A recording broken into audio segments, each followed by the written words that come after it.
L'Asie du Sud a tremblé fort ce matin, un séisme de magnitude 7,5 sur l'échelle de Richter. L'onde de choc a été ressentie jusqu'à New Delhi en Inde, mais ce sont principalement le Pakistan et l'Afghanistan qui ont subi le gros des dégâts.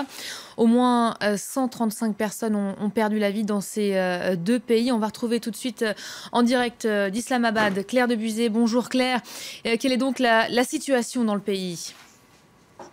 Eh bien, écoutez, plus le temps passe, plus on prend la mesure de l'étendue des dégâts. Les informations nous parviennent progressivement.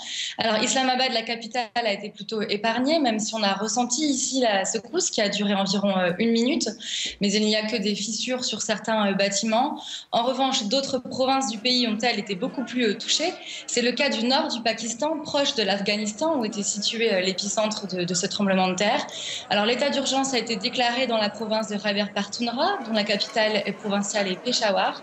À Peshawar même, plusieurs bâtiments se sont partiellement effondrés et des centaines de blessés ont été pris en charge par l'hôpital. Il est plus difficile par contre d'avoir des informations concernant la situation dans les zones rurales. Or, c'est sans doute là qu'il y a le plus grand nombre de victimes. Les autorités, quant à elles, ont mis en garde contre de possibles répliques dans les prochaines heures. Voilà, il est évidemment extrêmement difficile de parvenir à ces zones escarpées. Comment ont réagi justement les autorités, Claire ?